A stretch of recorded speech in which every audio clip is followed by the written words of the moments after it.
Welcome to another episode of Payments Pros, a Troutman Pepper Locke podcast focusing on the highly regulated and ever-evolving payment processing industry. This podcast features insights from members of our fintech and payments practice, as well as guest commentary from business leaders and regulatory experts in the payments industry. My name is Keith Barnett, and I am one of the hosts of the podcast. Before we jump into today's episode, let me remind you to visit and subscribe to our blog, troutmanfinancialservices.com. And don't forget to check out our other podcasts on troutman.com/podcast. We have episodes that focus on trends that drive enforcement activity, digital assets, consumer financial services, and more. Make sure to subscribe to hear the latest episodes. Today, I'm joined by my co-hosts, Carlin McCrory and Josh McBean, for what will be a 4-part series that takes a look back at what we have seen in the payments landscape in 2024 and also what we can expect in 2025. Carlin and Josh, thanks for joining me today. We'll just get started with Carlin. Thanks so much, Keith.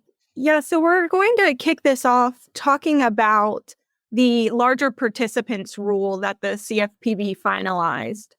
On November 21st, the Bureau finalized the rule aimed at supervising larger tech companies offering digital wallets and payments apps.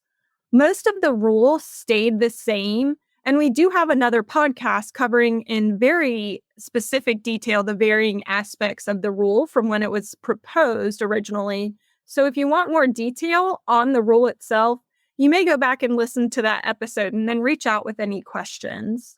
But generally speaking, the elements of the rule and who it covers are a non-bank person, along with its affiliated companies, must be providing a, quote, general use digital consumer payment application. And the annual payment volume, which was increased from the proposed rule to the final rule, is 50 million consumer payment transactions. And then consumer payment transactions include payments to other people, so P2P payments, but it excludes certain transactions such as remittance transfers, exchanges of different currencies, the sale or lease of goods or services, and some other things that are referenced within the final rule. Additionally, the final rule excludes non-bank covered persons that are small business entities as defined by the SBA. So as I said earlier, the payment transaction volume was increased from 5 million to 50 million. And according to the Bureau, they are estimating that only 7 non-banks will be subject to the final rule, and that these 7 non-banks account for over 13 billion consumer payment transactions each year. I also want to clarify that the final rule's scope excludes the market for digital currencies. So the original rule did propose to include virtual currency, and that's now excluded, which is a big change and a positive change for that industry. We do expect, however, that the final rule will be challenged likely in the new year. So not only with President Trump being elected, we expect him to replace Director Chopra pretty early in his administration, which could shift some of these regulatory priorities, and it could lead to rescinding of this rule. If I'm speculating, rescinding of the rule is probably unlikely, just if we're going through Congress. So the Republicans have narrow majorities in both the House and the Senate, and they could use the Congressional Review Act to reject recent federal regulations within 60 legislative days by a simple majority vote in both chambers, which would then need to be signed by President Trump.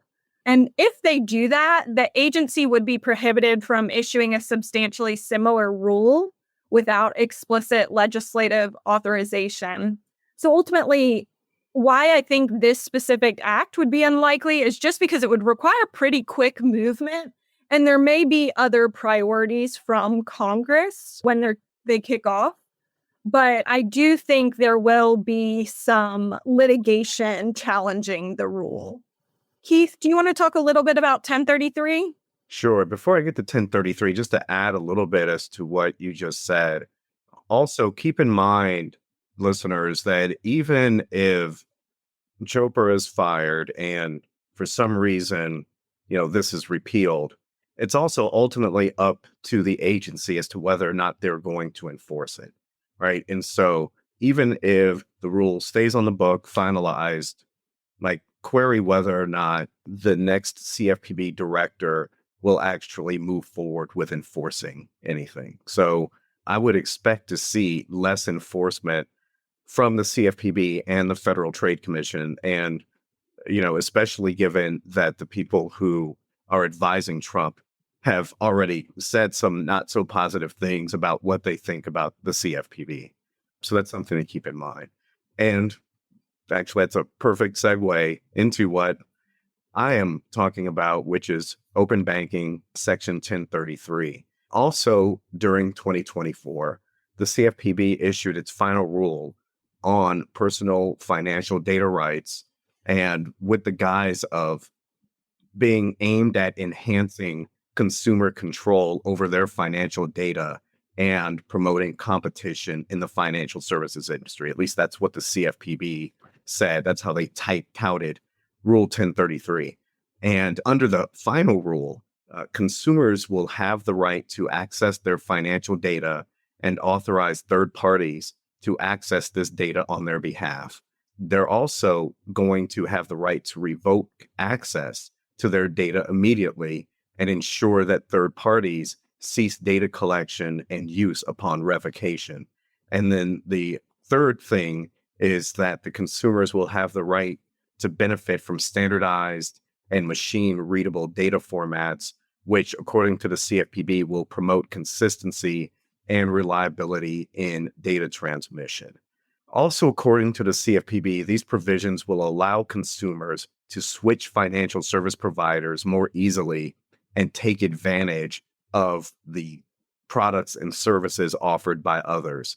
But the increased regulatory requirements will probably lead to higher financial costs for financial institutions, which experts have been speculating will be passed on to consumers in the form of higher fees or reduced service offerings. So we have this on the one hand, where the CFPB has spent the past 2 to 3 years, or at least under Chopra, talking about junk fees, and we want to get rid of junk fees. But this act, or this new rule might actually increase the fees that consumers might have to pay. Also, there are a few key points, at least with respect to compliance with the rule. The CFPB, in the final rule, issued a timeline for compliance. They extended it from the proposed rule by 10 months, and they provided a tiered compliance schedule, which gives the larger fintechs until April 1st of 2026 to comply, while the smallest entities have until April 1st, 2030. Additionally, depository institutions with assets of $850 million or less are exempt from the rule's requirements, while non-depository entities of all sizes must comply. And according to the CFPB, this phased approach allows for a smoother transition and gives companies adequate time to implement the necessary changes. Another key thing that I want to discuss with you is that the final rule provides third parties with the limited ability to engage in secondary uses and consumer permissioned data, such as to improve the consumer requested product or service, or for fraud detection and prevention. However, entities are prohibited from maintaining access to consumer data for more than 1 year without express reauthorization. The other thing I want to discuss just globally is like liability and third-party risk management, because that's also important.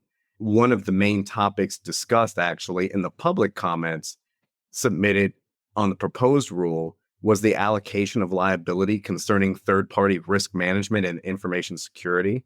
In the final rule, the CFPB decided that it would not be appropriate for the rule to impose a comprehensive approach to assigning liability amongst commercial entities or safe harbors from the requirements of EFTA or Reg E or the Truth in Lending Act / Reg Z. It's interesting here. I want to read a quote from the CFPB on this particular issue. The CFPB said, quote, although this rule facilitates sharing of payment initiation information with third parties so that they can initiate electronic payments, the rule does not require account write access or otherwise require payment initiation. Applicable payment authorization requirements continue to separately apply. As noted in the proposal, consumers have a statutory right under EFTA to resolve errors through their financial institution, while private network rules, contracts, and other laws address which payment market participant is ultimately liable for unauthorized transfers and other payment errors. Close quote. And as you know from listening to our other podcasts, NACHA just implemented additional private network rules that deal with some of these issues. The final rule does not require third parties to limit their collection, use, and retention of consumer data to what is reasonably necessary to provide the requested product or service. They also must implement robust information security programs that comply with Gramm-Leach-Bliley safeguards rule. One last thing that I want to point out, and this is, we say last but not least, but last and equally, if not more important than everything else I said.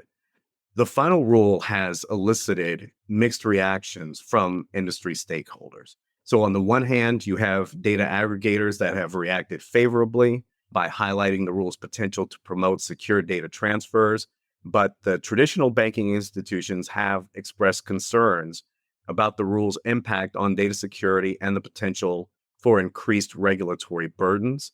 And notably, the same day that the final rule was released, and as we're recording this, the Kentucky Bankers Association and Bank Policy Institute filed a complaint against the CFPB for declaratory relief and injunction action, asserting that the CFPB overstepped its statutory authority in this finalized rule. And so we will see what happens going forward, given that seems to be the theme almost every time the CFPB has a new rule. There is a lawsuit that winds up getting resolved several years down the road. So we'll see what happens with this suit in 2025 to see if the new administration actually wants to fight this suit, or if they're just gonna, figure out a way to convince the plaintiffs to let it go, or they just lay down in the lawsuit. With that, I'll kick it back to you, Carlin. I think on 1033, the industry is hoping for some additional guidance if this rule is going to be enforced. We've been working on client-specific analyses based off 1033, and I think when you get into the nitty-gritty details of the rules and certain fact patterns, etc., there is some lack of clarity in certain circumstances. So hopeful that there may be additional guidance released on 1033. But last, on the deposit side products, or non-credit products rather, I wanted to talk about some changes to the remittance transfer rule. So on March 27th, the Bureau issued a circular addressing this specific question, which I will read because it tees up the rest of this analysis, which is, when do remittance transfer providers violate the prohibition on deceptive acts or practices in the Consumer Financial Protection Act, the CFPA, in their marketing about the speed and cost of sending a remittance transfer? So according to the Bureau, remittance transfer providers violate the CFPA's prohibition on deceptive acts or practices if they market transfers as being delivered within a certain time frame when transfers actually take longer to reach recipients. So what they mean by this is advertising that a transfer occurs instantly or in 30 seconds or within seconds could be misleading if the transfers weren't actually delivered within that time frame. I want to note this more broadly, though. They said this in the context of remittance transfers, but we frequently see clients with advertisements stating that something will happen within 1 minute. And we caution when using those terms to make sure that they really are accurate. So while the Bureau is saying this in the context of remittance transfers, even if you're in another industry that is regulated by the Bureau, you should be on alert that this is their position, that stating something about a time frame that ends up not being accurate could be a UDAP. Next, according to the Bureau, remittance transfer providers also violate the CFPA's prohibition on UDAPs if they market transfers as having no fee when in fact the provider charges a fee. I think this is a pretty common sense here, but they use the example that if a provider markets a no-fee remittance transfer, but includes in the FAQs that remittance transfers carry a 1% fee, that could be found to be misleading. Honestly, I don't think that is rocket science. That makes sense to me as well. And then the Bureau also contends that remittance transfer providers may violate the CFPA when they don't clarify that an offer is limited in time or scope. So if there is a promo on a remittance transfer, that needs to be disclosed, and they state that it can't be disclosed in fine print or later in the transactions. So consumers should understand that the pricing is promotional and may increase in subsequent transactions as well. So make sure you're upfront with your disclosures. And I assume what the Bureau is getting at is that they want the promo to be disclosed on the front end so that consumers don't think if they come back to the same provider that they may get the same price offer. And rounding out this part, the CFPB also states that if you advertise a transfer as free, they should actually be free. Imposing additional costs on consumers, whether that's the exchange rate spread or any other type of fee, would violate the CFPA if you're advertising the transfer as free. Next, as it relates to remittance transfers, on September 20th, the Bureau announced a proposed rule aimed at amending the disclosure requirements. The comment period closed on November 4th. These were pretty minor changes, but EFTA and Reg E mandate that remittance companies provide senders with a disclosure at the time of payment, which includes contact information for both state regulators and the Bureau. According to the Bureau, this has led to a significant number of consumers contacting the Bureau with questions that are actually more appropriately addressed by the remittance transfer provider. So I don't think the Bureau foresaw that by adding their own contact information that they may get a host of questions on products that maybe they didn't actually want. So in order to do this, they have clarified disclosure statements that would amend Reg E to require to inform consumers that they should contact their remittance transfer provider for specific issues related to the transfer, and only unresolved problems or complaints should be directed to state regulators or the Bureau. There should also be enhanced contact information under the proposed rule, which would update the model forms provided in Appendix A to Reg E to make the remittance transfer providers' contact information more prominent and easier to locate. And then there's just some consistency, so minor amendments to the formatting and consistency of the model forms will be made in order to ensure uniformity. Well, Carlin, I want to thank you for joining me today. I would like to remind our listeners that this is part one of a 4-part series. Be sure to tune in the next time as we continue to discuss developments from the CFPB in 2024. And don't forget to visit our blog, troutmanfinancialservices.com, and subscribe so you can get the latest updates. Please make sure to also subscribe to this podcast via Apple Podcasts, Google Play, Stitcher, or whatever platform you use. We look forward to the next time. Copyright Troutman Pepperlock, LLP. These recorded materials are designed for educational purposes only. This podcast is not legal advice and does not create an attorney-client relationship. The views and opinions expressed in this podcast are solely those of the individual participants. Troutman does not make any representations or warranties, expressed or implied, regarding the contents of this podcast. Information on previous case results does not guarantee a similar future result. Users of this podcast may save and use the podcast only for personal or other non-commercial educational purposes. No other use, including without limitation, reproduction, retransmission, or editing of this podcast may be made without the prior written permission of Troutman Pepper Locke. If you have any questions, please contact us at troutman.com.